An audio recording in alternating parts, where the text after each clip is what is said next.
Bonjour tout le monde et bienvenue dans ce bilan d'Elimination Chamber qui a été meilleur que ce à quoi on pouvait s'attendre. Est-ce qu'il a été bon pour autant tu te poses la question, ça tombe bien, on va y répondre. Alors dans le kick-off, ils ont rajouté le match non annoncé des Viking Raiders contre Kurt Hawkins et Zack Ryder. Donc une équipe qui gagne pratiquement tout le temps contre une équipe qui perd pratiquement tout le temps. Ceux qui gagnent ont gagné. Voilà. J'ai mis C. J'ai aucun commentaire à faire. Pour ouvrir la vraie carte, ils ont commencé... Enfin, la vraie carte. Pour ouvrir la carte principale, c'est-à-dire après le kick-off, il y a eu le match Daniel Bryan contre Drew Gulak, qui a été vraiment très bon. C'était pas inattendu parce que, vu que je suis 205 Live, je sais que Drew Gulak est vraiment très bon. Mais je pensais que Daniel Bryan allait le bouffer. Je me pensais vraiment que ça allait pas être équilibré une seconde comme match. Je pense que c'est Daniel Bryan qui a voulu mettre en avant Drew Gulak parce que clairement la WWE n'a rien de prévu pour Gulak, c'est une quasi-certitude. Que là, dans ce match-là, t'avais vraiment l'impression que Drew Gulak se battait à armes égales contre Daniel Bryan. C'est-à-dire que tout ce que Daniel Bryan essayait de faire, Gulak l'avait prévu et avait un contre de prévu. Et c'était vraiment très équilibré. J'ai mis A- à ce match parce que je l'ai trouvé vraiment très très bon. Il a vraiment mis en avant Drew Gulak. Pour moi, le petit défaut, c'est qu'à aucun moment, je me suis vraiment dit que Daniel Bryan était en difficulté. Il y a eu un moment où Daniel Bryan est sorti du ring parce qu'il avait besoin de temps pour prendre du recul, quoi. Pour prendre du recul sur le match, pour se dire ok, d'accord, donc ça va être beaucoup plus difficile que ce que j'avais anticipé. En fait, Daniel Bryan ne s'attendait pas du tout à avoir autant de compétition chez Drew Gulak. Il pensait que Drew Gulak était quelqu'un qui se vantait de connaître les faiblesses dans sa façon de catcher. Mais il pensait que c'était du vent. Bah, ça n'en était pas. Un des très bons spots du match, ça a été quand Gulak a fait une inverted superplex suivi directement d'une tentative de Gulak. C'était le moment où peut-être on aurait pu penser que Gulak gagnerait le match, mais moi je suis jamais vraiment rentré dedans à ce point-là. Et Daniel Bryan a contré donc cette tentative de Gulak par un label lock super agressif en lui mettant des coups de poing dans la gueule. Et vraiment, Daniel Bryan, après le match, a montré Gulak, genre c'était vraiment un défi, quoi. Gulak s'en est vraiment très très bien sorti contre lui. Et effectivement, Gulak a jamais autant brillé que depuis qu'il était champion Cruiserweight l'année dernière. Ça fait du bien de voir Drew Gulak faire des choses parce qu'il était vraiment très très bon en tant que champion Cruiserweight. Je vous ai dit, l'année dernière, c'était le meilleur champion Cruiserweight de 2019. Si ça peut déboucher sur quelque chose, ce serait vraiment super. J'en doute beaucoup. Deuxième très bon match de la soirée, Humberto Carrillo contre Andrade. Celui-là, je lui ai mis B+, c'était pour le titre des États-Unis. Je lui ai mis B parce que le match était très bon, mais le plus, c'est vraiment... Ils ont mis énormément d'agressivité l'un comme l'autre dans leur match. Ils ont vraiment très bien vendu cette colère, cette haine qu'ils sont censés avoir l'un pour l'autre. Parce que d'habitude, les matchs qui sont comme ça, des règlements de compte à la WWE, ils disent ouais, c'est très personnel, vraiment ils se détestent. Et une fois qu'ils sont sur le ring, bah, ils font un vrai match de catch dénué de vraie émotion, quoi, si vous voulez. Que là, ils se frappaient dessus très très vite, ils étaient très très durs, je pense notamment au coup de coude d'Andrade. Andrade, à chaque fois qu'il met un coup de coude, t'avais l'impression que ça connecte vraiment, parce qu'Andrade est très bon à ce qu'il fait, hein, simplement. Humberto Carrillo a fait un standing Hurricane Rana du haut du coin. Ils étaient tous les deux debout sur le coin. Je pense que j'ai même pas conscience de l'équilibre qu'il faut pour réussir à faire ce genre de choses. Et évidemment, après, il faut faire le Hurricane Rana, faut pas seulement rester debout, quoi, c'est de la folie. Ce que je pourrais reprocher à ce match et qui fait qu'il est pas dans le A, c'est qu'il y a eu la même fin que de très nombreux matchs qu'a eu Humberto Carrillo récemment. Le match aurait pu aller dans un sens comme dans l'autre, mais à la fin, il y a une série de tombées rapides et l'adversaire de Carrillo lui attrape le pantalon pour avoir de l'appui, donc ce qui n'est pas censé être légal. Il attrape le pantalon pour avoir de l'appui pour réussir à maintenir le tombé jusqu'au compte de 3. C'est exactement la fin qu'on a eue pour le match avec Angel Garza. Si c'est pas au dernier row, c'est l'avant-dernier row. C'était vraiment un très bon match qui a été handicapé par le finish. Et la soirée a très bien continué. Franchement, à ce niveau-là de la soirée, je me suis dit, je vais devoir revenir sur ce que je dis. Je vais devoir vous dire qu'Elimination Chamber a été meilleur que AEW Revolution. Je sais pas comment ils ont fait, mais ils l'ont fait. Ce n'est pas le cas. Ce n'est pas le cas. Mais quand j'ai vu ce match-là, je me suis dit... Ils sont en train de nous pondre le meilleur PPV de l'année, avec donc l'Elimination Chamber par équipe. Alors, le match s'est globalement déroulé en 3 grandes parties. D'abord, ils ont attendu que tout le monde arrive sur le ring, et ça, c'était franchement un peu mou. C'était pas vraiment fluide. Le New Day et les Usos ont commencé le match. Il y a une équipe qui a brillé alors qu'elle était absolument pas attendue, c'est la Lucha House Party. La Lucha House Party a rejoint l'Elimination Chamber vraiment au dernier moment en tant que remplacement pour The Revival, parce que The Revival, tout porte à croire qu'ils vont pas re-signer avec la WWE. Ils leur vont faire un pont d'or, puis un autre pont d'or, puis un troisième pont d'or quand les 2 premiers n'ont pas suffi, et ils ont toujours refusé parce qu'ils ont envie de se barrer. Donc du coup voilà, The Revival aurait sans doute dû être dans l'Elimination Chamber, mais ils leur donnent plus de match vu qu'ils vont partir. Donc ça a été la Lucha House Party en remplacement. Et alors, je vais parler du spot du match et du spot du PPV. Lince Dorado a fait un shooting star press du haut de la cage. Je sais pas quelle distance il y a. C'était très curieux parce que avant qu'il fasse ça, il y a dû y avoir un problème de communication ou je sais pas quoi parce qu'il y a eu un moment où Heavy Machinery, les deux gars, ont appelé Lince Dorado et plusieurs catcheurs et même l'arbitre regardaient dans la direction de Lince Dorado alors que la caméra le filmait pas. J'ai pas su comment interpréter ça. Moi, mon interprétation du truc, c'est que ce qu'a fait Lince Dorado, c'était pas prévu. Mais je vois pas comment tu peux faire un spot pareil sans que ça soit prévu. Ou alors il l'a fait trop tôt, peut-être, je sais pas. Mais il s'est passé un truc avec Lince Dorado, mais c'était incroyable.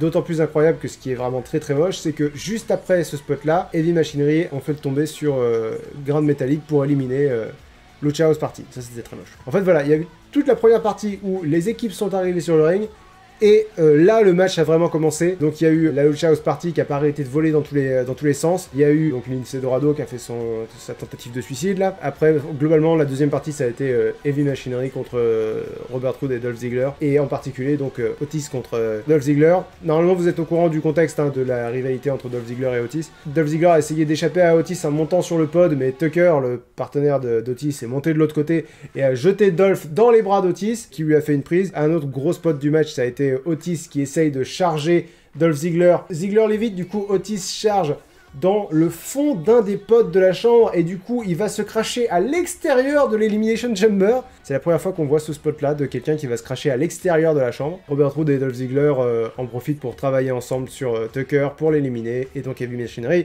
est éliminé. Pendant que Robert Roode et Dolph Ziggler se foutent de la gueule de Otis et Tucker, le New Day font leur prise de finition sur Robert Roode et Dolph Ziggler et cette équipe est éliminée également. Et là on rentre dans la troisième partie du match. Les Usos, Ziggler et Roode. Ah oui, parce que les Usos sont aussi mis à deux pour éliminer Robert Roode et Dolph Ziggler. En faisant un splash du haut des pods de l'Elimination Chamber, c'était très... il était bien, j'ai mis un A. Je sais pas à l'échelle des Elimination Chamber à quel point il est bon, mais j'ai vraiment l'impression que c'était un très très bon match. Donc voilà, troisième partie du match, les Usos contre le New Day contre Miz et Morrison, donc les alors champions par équipe de SmackDown. Les Usos et le New Day ont fait équipe très brièvement au début pour... affronter Miz et Morrison. Le New Day se fait éliminer quand Kofi Kingston monte sur un pod et essaye de faire un crossbody sur Jey Uso, mais Miz et Morrison du coup se jettent sur Kofi Kingston pour faire le tomber tous les deux sur Kofi. Restent les Usos, ceux dont je pensais qu'ils allaient gagner, et Miz et Morrison. La fin a été particulièrement décisive, j'ai envie de dire. The Miz a fait son skull crushing finale sur Jimmy Uso. Quand ça n'a pas marché, il a enchaîné avec un figure 4 leg lock directement. Ensuite, John Morrison a fait son Starship Pain, donc sa prise de finition sur Jimmy pendant qu'il était en train de prendre la figure 4 leg lock, mais Jay est arrivé pour briser le tombé avant la fin du compte de 3, mais ensuite The Miz et John Morrison ont fait le tombé, alors en cédant des cordes, en s'y mettant à deux, enfin le tombé le plus décisif possible sur Jey Uso pour rester champion. C'était vraiment un excellent match, très divertissant, très plein de spots. L'histoire qu'ils racontaient avant l'Elimination Chamber, ils ont réussi à progresser dans cette histoire durant le match, donc c'est vraiment bien. Là je parle surtout de Ziggler et Otis, et surtout ça a vraiment mis en avant John Morrison et The Miz comme de vrais champions, et ça c'est vraiment chouette. Ils n'ont pas vraiment triché pour gagner, ils ont juste été meilleurs que les équipes qui étaient dans le match avec eux, donc ça c'est vraiment très très chouette. Après les matchs sont pas mauvais, c'est juste, vous allez voir. Aleister Black contre AJ Styles. Il y a un truc que j'ai pas compris, c'est que vu que le match était sans disqualification, pourquoi Gallows et Anderson n'ont pas passé leur temps à intervenir? Il n'y a aucune logique. Je déteste quand ils disent pas de disqualification, c'est pour une raison précise. Genre, on veut qu'il y ait une intervention de l'Undertaker, mais on veut pas qu'Aleister Black perde pour ça. Alors, il y a eu des armes, il y a eu un kendo stick, il y a eu une table, voilà. Mais Gallows et Anderson auraient dû soit passer leur temps à intervenir, soit qui justifie le fait que Gallows et Anderson interviennent pas tout le temps, genre AJ Styles qui leur dit surtout vous n'intervenez qu'en dernier recours, je veux prouver que je suis meilleur qu'Aleister Black, quelque chose comme ça. Alors le match était un peu mou du cul, Aleister Black était plus ou moins sur un pied d'égalité avec AJ Styles qui s'en prenait surtout à ses jambes parce que la prise de finition d'Aleister Black c'est le Black Mass qui est un coup de pied retourné. Globalement le match était dans la catégorie B tout du long parce que voilà, Aleister Black est excellent et AJ Styles a été élu par le Wrestling Observer Newsletter le meilleur catcheur de la décennie 2010. Donc voilà, AJ Styles est vraiment très très bon et Aleister Black est très très bon aussi. Du coup, le match était vraiment bien. Le seul problème, c'est que c'est tout le scénario tournait autour de AJ Styles contre Undertaker à WrestleMania. Aleister Black était la 5e roue du carrosse dans son propre match. Et effectivement, quand Gallows et Anderson sont intervenus et que AJ Styles allait conclure le match, il s'est passé ce que je vous ai dit qu'il se passerait dans le pronostic. Il y a eu le gros dong d'Undertaker, il est apparu sur le ring en train d'étrangler Gallows et Anderson. AJ Styles a essayé de faire son phénoménal forearm, il est atterri dans un chokeslam de l'Undertaker. L'Undertaker a disparu et Aleister Black a placé son Black Mass pour la victoire, qui le sert pas énormément. Il a rien prouvé à Aleister Black. Il a battu AJ Styles, certes, mais après une intervention d'Undertaker, ça élève pas Undertaker, ça élève pas AJ Styles, ça élève pas The OC, ça élève pas Aleister Black. Heureusement que le match était bien, parce que sans ça, il n'y avait pas grand chose à sauver, quoi. C'est une pub pour WrestleMania. Et Aleister Black, pour l'instant, n'est pas sur la carte de WrestleMania. Ça m'étonnerait un peu qu'il y soit. Ensuite, très bon match là encore, les Street Profits contre Murphy et Seth Rollins. Dans un détail que j'ai vraiment adoré, Rollins et Murphy arrivent sur le ring avec EOP, et EOP et Murphy cherchent autour du ring voir s'il y a Kevin Owens. Parce que Kevin Owens est intervenu dans leur match à Raw la semaine passée, pour permettre aux Street Profits de gagner. Et EOP ont dû finir par quitter les abords du ring parce qu'ils étaient intervenus dans le dos de l'arbitre. Seth Rollins a distrait l'arbitre pendant que EOP intervenait. Du coup, les Viking Raiders sont descendus pour leur filer un coup de main et ils ont continué de se battre dans les coulisses, EOP et les Viking Raiders. Du coup, restait plus que les deux équipes qui étaient dans le match, donc les Street Profits et Murphy et Rollins. Les Street Profits ont été excellents. Malheureusement, le public était un peu mort là à ce niveau-là du show. Montesford est vraiment très très drôle. Il est génial. J'adore regarder catcher Montesford. J'espère qu'ils resteront champions longtemps parce que c'est un vrai bonheur de les voir catcher ces deux. Donc le match s'est terminé quand Kevin Owens est arrivé dans le public avec du popcorn. Il est passé par-dessus la barricade et il s'est assis sur la table des commentateurs. T'as Seth Rollins qui dit je te préviens, je vais te péter la gueule. Et t'as Kevin Owens qui pointe vers là. Et Montesford charge Seth Rollins. Ça a mis Rollins hors d'état de nuire. Et du coup, les Street Profits se sont concentrés sur Murphy pour gagner avec une combinaison de Spinebuster et de Frog Splash. Ensuite, Kevin Owens est parti nonchalamment en renversant un peu de son popcorn sur Murphy. C'était vraiment un match très sympa. B+, à celui-ci. Je suis content de m'être trompé. Je suis content que les Street Profits restent champions. Et j'espère qu'ils domineront un moment la division par équipe de Raw. Et alors là, on a eu les deux, je dirais pas déception de la soirée, parce que le premier, j'en entendais pas grand-chose, et le deuxième, j'en entendais rien, mais les deux pires matchs de la soirée pour moi. D'abord, Braun Strowman contre Sami Zayn, Cesaro et Shinsuke Nakamura. J'étais sûr que Strowman allait gagner. Ça n'a pas été le cas. On nous a expliqué juste avant le match que si c'était l'équipe de Sami Zayn, Cesaro et Shinsuke Nakamura qui gagnait, celui qui faisait le tomber devenait champion intercontinental. Ça aurait été sympa d'avoir cette info avant, et en fait tout le match a été construit sur le fait que Braun Strowman n'est jamais parvenu à poser les mains sur Sami Zayn. C'est-à-dire qu'il a pu s'en prendre à Cesaro, il a pu s'en prendre à Nakamura, mais il a jamais réussi à s'en prendre à Sami Zayn. Ça aurait été bien de développer cette histoire avant le show, parce que là je vous dis ça, mais c'est un élément que j'avais même pas remarqué, ils en ont juste parlé un peu avant le match, donc du coup c'est un peu dommage. Et alors tout le match c'était Cesaro et Nakamura qui globalement travaillaient ensemble sur Braun Strowman. Sami Zayn n'arrêtait pas de provoquer Strowman. Strowman était distrait, du coup Cesaro et Nakamura revenaient. Et Sami Zayn a fait le tomber sur Strowman. Et Sami Zayn est devenu le nouveau champion intercontinental. J'ai mis C+ au match. Le plus, c'est que je suis intrigué de savoir où ça va aller. Mais réellement, il y a tellement de choses qui ont été gâchées dans ce match-là. Le règne de Braun Strowman, franchement, j'étais pas dans le règne de Braun Strowman. Mais je demandais qu'une chose, mais c'était de finir par réussir à être dedans.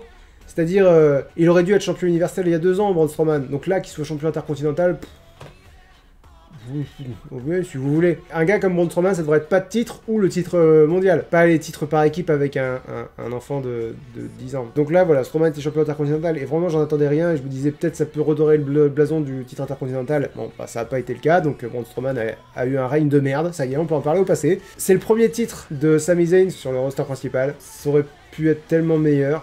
Ça aurait pu être tellement plus beau, parce que Sami Zayn était un favori du public quand il était à NXT, et là, qui gagne le titre, c'est même pas spécialement énervant. Il y a eu un match loyal, et ils ont, enfin loyal, aussi loyal que peut être un match 1 contre 3, mais ils ont été plus malins que Strowman.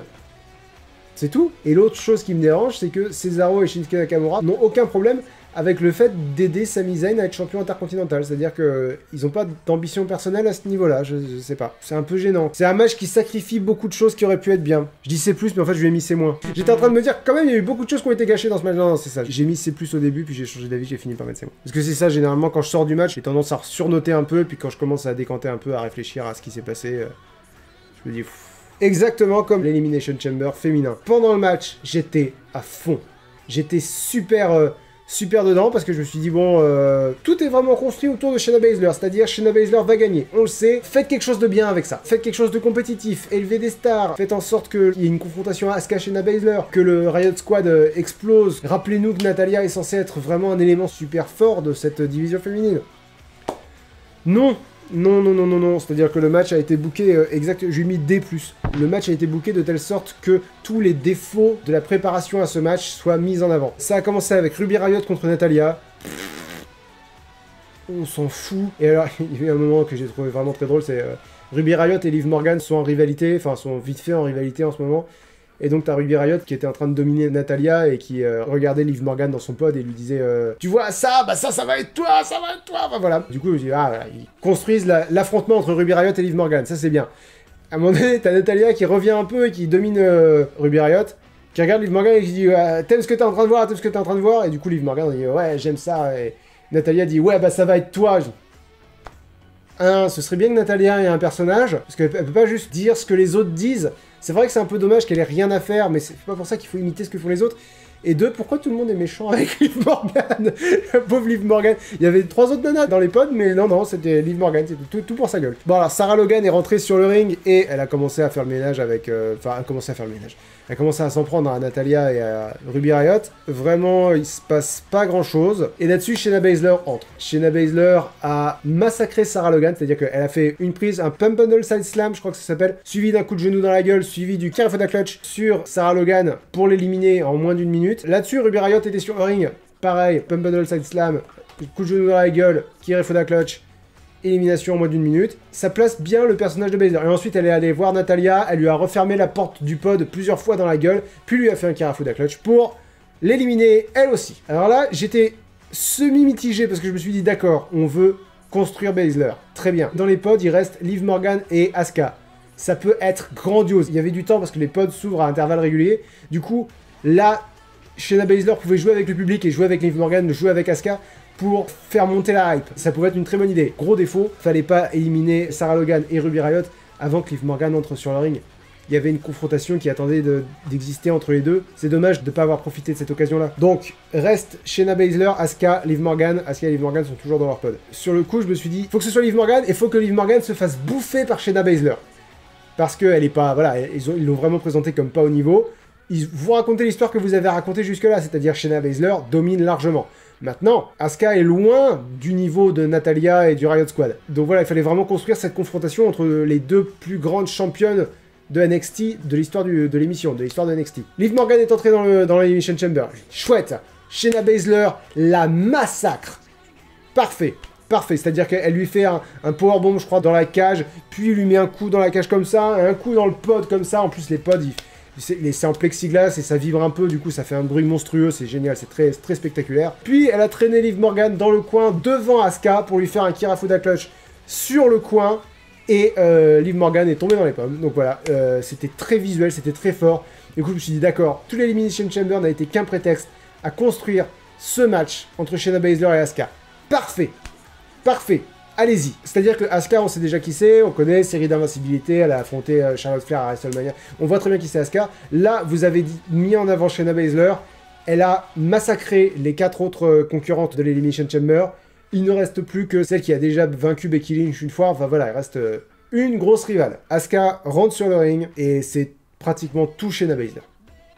Et beaucoup trop rapide. Shayna Baszler a gagné... Alors, il y a eu des contres, c'était pas aussi rapide que tout le reste. Heureusement, putain. Quand tu suscites l'intérêt, quand tu suscites l'enthousiasme, c'est pire de décevoir derrière. D'ailleurs, D+, je me trouve sympa. Non, faut pas déconner, parce que quand même, ils ont bien établi Shayna Baszler, et ça, c'est bien. Mais c'est au détriment d'Asuka, et c'est surtout... Ça veut pas dire que Shayna Baszler est très bonne, ça veut dire Shayna Baszler est la seule pour laquelle on a des projets. Donc voilà, elle va massacrer les autres, et puis... Voilà, on s'en fout finalement. Ils sont passés à ça de faire un très très bon match. La première Elimination Chamber que j'ai vue, et franchement celle qui m'a le plus marqué, c'était une Elimination Chamber avec Chris Jericho, Randy Orton, Kevin Nash, Goldberg, Triple H et le 6e. Et globalement, je crois que Goldberg est rentré en 5e ou en 4e. Et il a éliminé pratiquement tout le monde. Bon, à la fin, c'est Triple H qui a gagné, et c'était la mauvaise décision. Mais voilà, c'était le premier run de Goldberg à la WWE. Et il est rentré, Spear, gagné. Chris Jericho, Spear à travers le pod, gagné.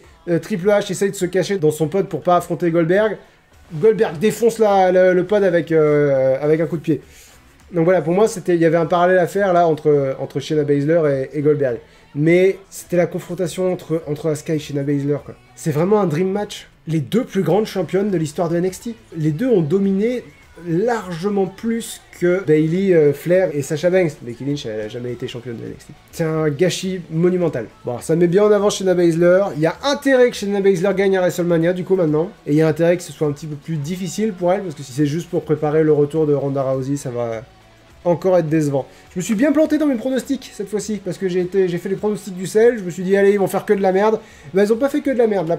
Les deux premiers tiers du PPV étaient vraiment très bien. Maintenant, ça suffit pas à rattraper le fait que le main event était dommage, quoi, simplement. Donc globalement, le PPV, je lui ai mis un C+, comme prévu, c'est le deuxième moins bon PPV de l'année, devant Super Showdown, parce que quand même, faut pas déconner. Le match de la soirée pour moi, sans aucune hésitation, c'est l'Elimination Chamber par équipe. Hop là, les MVP du PPV tels que je les ai notés, c'est en 1, Shayna Baszler, en 2, Drew Gulak, en 3, les Usos, puis Miz and Morrison. J'ai hésité entre les Usos et Miz et Morrison, mais les Usos ont commencé le match et ils les ont pratiquement finis. Donc pour moi, ça pèse plus que juste gagner le match.